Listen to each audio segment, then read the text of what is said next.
дар бораи даъвати шаҳрвандон ба хизмати ҳарбӣ. Тоҷикистон равад 10 рӯза.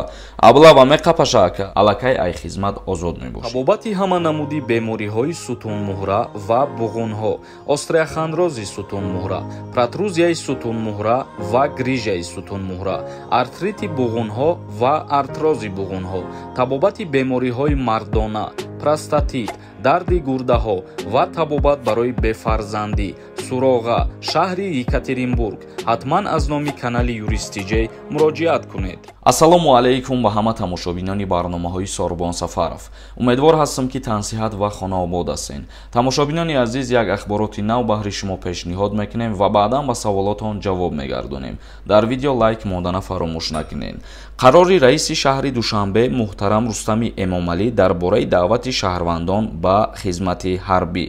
Қарори раиси шаҳри Душанбе дар бораи даъвати навбатии шаҳрвандони солҳои таваллуди 1995 то 2004 ба хизмати ҳарбӣ ба тасвиб расонида шуд. Дар ин бора шуъбаи иттилоотии дастгоҳи раиси шаҳри Душанбе хабар додааст. Тибқи қарори мазкур моҳҳои октябр ва ноябри соли 2022 шаҳрвандони ҷинси марди то рӯзи даъват ба синни 18 расида, инчунин шаҳрвандони синну соли калонтари Ҷумҳурии Тоҷикистон ки ҳуқуқи ба таъхир андохтани муҳлати даъват ё озод будан аз даъват ба хизмати ҳарбиро надоранд, барои хизмат даъват карда шаванд. Яъне ки шурӯъ карда аз 1 октябр то 27 ноябр даъваткунӣ ба хизмати ҳарбӣ мебошад. Шаҳрвандоне ки синни солшон ба 18 расидагӣ то 27 сола ба хизмати ҳарбӣ даъват карда мешаванд. Ногуфта намона солҳои таваллуди 2004 ки агар 18 сола шидагӣ набоша ба хизмат даъват карда намешаванд ва солҳои таваллуди 1995 ки агар 27 сола шидагӣ бошанд аллакай аз хизмат озод мебошанд. Инчунин муовини раиси шаҳри Душанбе, раисони ноҳияҳои шаҳри Душанбе ва роҳбарони воҳидҳои сохторҳои дастгоҳи раиси шаҳр ва мақомоти иҷроияи ҳокимияти давлатии шаҳри Душанбе дар ҳамкорӣ бо сохторҳои дахлдор, раёсати тандурустӣ ва комиссарияти ҳарбии шаҳри Душанбе вазифадор гардиданд ки омӯзиши шаҳрвандони синну соли даъватиро ба роҳ монда шумораи дақиқи даъватшавандагонро муайян намоянд. Мегзарем ба қисми хондани комментарияҳо.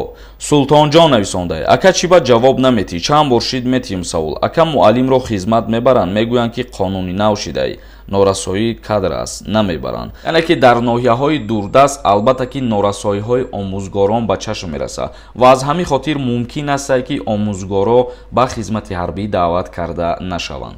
Муҳриддин нависондаи: ассалому алайкум ака, ҷавоб те. Менависонам, ҷавоб наметӣ. Патента 5 соат дер кунӣ, месӯза патент маълумоте. Дар ҳамун рӯзаш боша, агар ту дертар биспорӣ, ягон мушкилӣ надора ва ягон ҷои сӯхтанам надора. Вале агар аз рӯзаш баъди соати 12 шаба дар назар дошта бошӣ, мумкин аст ки аннулировад шавад, чунки дар як рӯз насупоридани пули патент аннулировад мешавад. Баъди соати 12 шаб аллакай рӯзи дигар ҳисоб мешавад. Самандар нависондаи: салом, патент дорам, регистратсия тамом шид, 3 моҳ накардам, бо карданиям чӣ мешавад? Мешавад бикунӣ. Агар ки ту регистратсия накунӣ, мумкин аст ки дар ягон рейдҳо дастгир кунанд, ҷаримат мекунанд ё ки видвареният мекунанд. Регистратсия ва патент ҳуҷҷатҳои зарурӣ барои муҳоҷирон мебошанд. Матин нависондаи: салом брат, финали конкурс каяй? Аниқ кун гап зан, хела шид вақт рафтай, билетҳои ту тамом намешавад. Ба ҳаматон хотиррасон мекунам як бори дига ки то билетҳои мо тамом нашавад, агар мо финали конкурса аниқ карда наметонем. ҳозирашда 100 ё 120 донаи дига билет мондагиай. Ба ҳамин хотир биёен ҳама каса як дастгирии дигар кунен. Агар як донаи билет бихарен, мо ҳамун қадар рӯзи финала тезтар мемонем. Касое ки мехоҳанд билет бихаранд ай конкурс, инами картаи Сбербанк да сумтона партоен. И карта ба номи Мунис Хуршедович мебошад. Нархи як дона билет 200 рубла дар бар мегирад. Агар ки ба аксия билет бихарен, ба 2000 рубл 20 дона билетон метиҳем. Ба 5000 рубл 50 дона билетон метиҳем. Шанси бурдкунии шумо беҳад калонай. Чектона метонен ки дар инами рақамҳои WhatsApp хати номтон роӣ кунен, соҳиби билет мешавен. 33 дона конвертҳои пули приз мондагием. Як дастгирии дигар кунен, финал наздик омадагиай.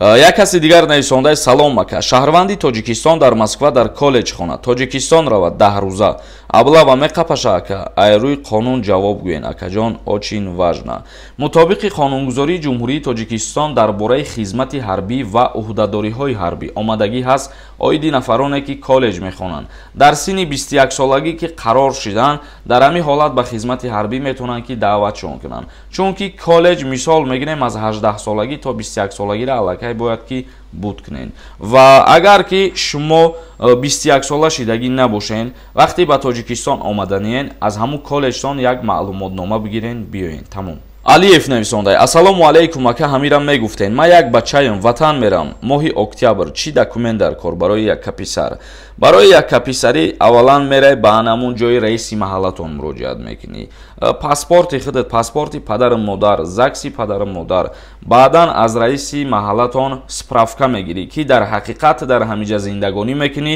ва дар ҳамин ҳоила як писар мебошӣ баъдам ҳамин ҳуҷҷатора мерай ба военкомати ноҳия пешниҳод мекуниву ҳуҷҷати якка писариро ба ту тайёр карда метиҳанд.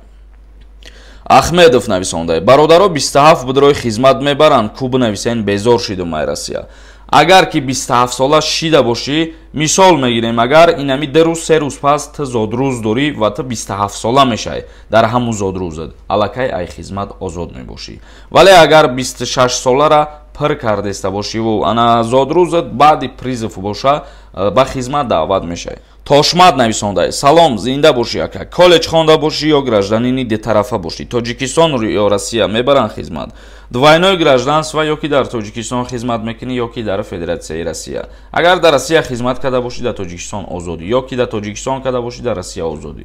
шероз нависондай салом бародар ман дипломи военӣ дорам ягон роҳаш нест ки гражданин гирем барои гирифтани шаҳрвандии федератсияи Россия маълумоти олии тиббӣ ва омӯзгорӣ аз ҳамада плюси калон дора ва дар муддати кӯтоҳ гражданствора метиҳанд ба дигар ихтисосорам метиҳанд лекин дар ҳамун муҳлате ки шаҳрвандони оддӣ мегиранд ҳамун қадар вақт меравад. абду нависондай барқ нест нархаш чӣ хеле боло мерава шукри худо ки дар тамоми тоҷикистон айни ҳол барқ ҳастай ман шахсан худам ёд надорам ки ахирон бор кай свет мурдагиай ба ҳамин хотир надониста ҳар чиза гап назанем. абдуллоев нависондай ака штрафа наспоридем въезда маҳкам кардан агар супорем въезда ҳуй мекунанд ба ҳамин хотир ман чандин боро мегӯм ки дар ҳоле шуморо штраф мекунанд дар федератсияи Россия ҷаримаҳои худтона пардохт кунед чунки метавонанд барои 1000 рубл 800 рубл ё барои 500 рубл шуморо запрет на въезд кунанд агар ки административни правонарушения кардагӣ бошӣ въезд кушода намешавад баъди супоридани штрафат агар ки барои ягон қарзи симкарта въезд маҳкам кардагӣ бошанд дар ин ҳолат метавонӣ ки бо тариқи посол ариза бинависонӣ ана ҳамун чанд сад рубле ҳаст пардохт кунӣ ва въезда кушода мекунанд. тамошобинони азиз ба ҳамин барномаи имрӯзаро ҷамъбаст мекунем то барномаҳои дигар худованд ҳамаи мо шуморо нигаҳбон бошад.